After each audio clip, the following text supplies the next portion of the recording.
So today I'm going to do a rotisserie chicken. I'm going to break it down and show you how to make some stock. So first thing we want to do is, and this is a cold chicken, I've already refrigerated it, I got it last night. So just take the legs and thighs off. There's just the skin in there. And because they're already cooked, they break apart pretty easily. So I just take these two off.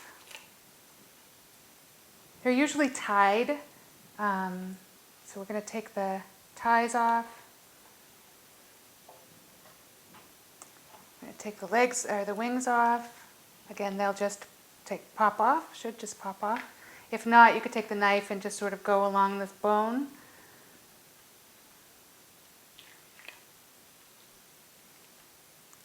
And we'll take those pieces and pull them apart in a second. One of the things that I'd like to do, because we're going to use this in stock, I like to take the skin off, which is the delicious part of the chicken. It's already got seasoning and everything, so I just peel it back, and it just should roll off. And I put it on a little sheet tray, and we put it in the oven and get it all crisped up. And that way you can make kind of a crackling out of it, and it makes a really good soup topper or salad topper, or just snacking chip. And I just put it in the oven at like 350 for 15 minutes on one side. I turn it over to the other side and cook it for about another 10 minutes. Keep an eye on it so it doesn't get burnt, but it really does come off in one piece.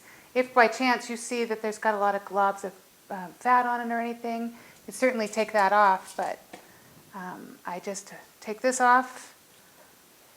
If you don't want to do this with it, put it in the stock. Don't throw it away because it is seasoned, so you want to make sure that you get all of that deliciousness on it.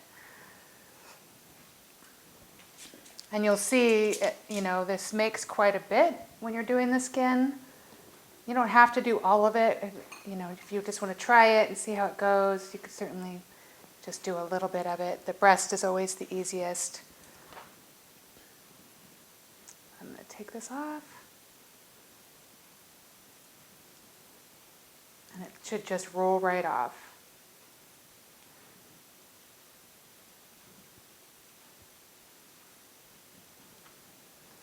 There you go, and I'll put those in the oven in just a little bit, and you'll see that on another video how that goes together.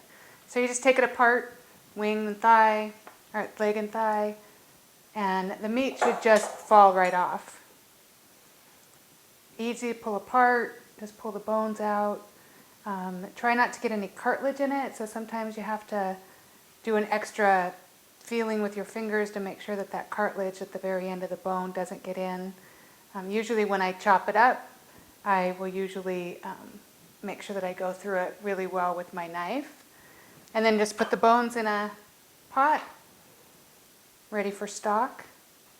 In the stock, because this is already seasoned, I typically don't put a lot of salt or pepper in it because I'm going to use it for something else later. That's where I'll do my seasoning.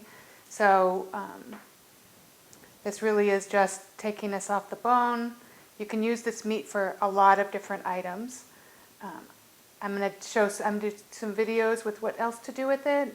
So keep an eye on the YouTube and like and subscribe, and that'll show you some other videos that I'm doing.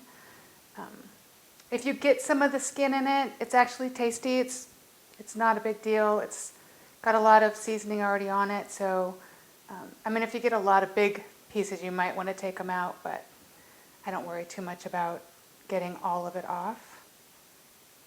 You also don't have to strip the bones all the way. There's a little meat on them. It's good for the stock. It doesn't hurt anything. Sometimes I decide I don't want to do, this is the tail piece. The wing tips, I don't take any of the meat off of those. And then you just take it all off. You can do the same thing with the turkey. Make some different things with your turkey. The turkey skin, if you take it off when you're doing your Thanksgiving, you could kind of take it off and peel it like I did and put it back on for presentation. And that way you're guaranteed to get some nice crispy skin. The turkey will have a lot more fat on it, so you want to kind of take the fat off the back of it before you put it in the oven, because it won't crisp up if it's got a lot of fat. So we're going to do the dark meat, and then I'll show you how to take the top off of or take the breast out. It's kind of a messy job, but it's pretty quick and easy. You get a lot of chicken out of one rotisserie chicken. I can make several meals out of it.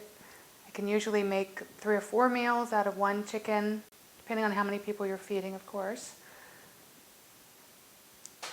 I like to leave it kind of chunky when I first do it, depending on what I'm going to do with it. I can chop it up. I freeze it, just bag it up and freeze it. Sometimes I'll keep the dark meat separate, but you can mix them together, use them for all kinds of things. Okay, so when you're doing the breast, there's a bone right in the center of this. Just go down the side of it. The other side.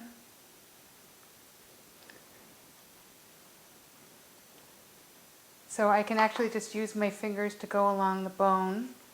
If it's hot, like if you're doing turkey, just take your knife and slide it along the side of the breastbone, and it will just pull right away. But these are easy to do with your hands. You can take the breast off, and it makes a nice portion. And I take this extra and use it for whatever I'm going to make with the rest of it.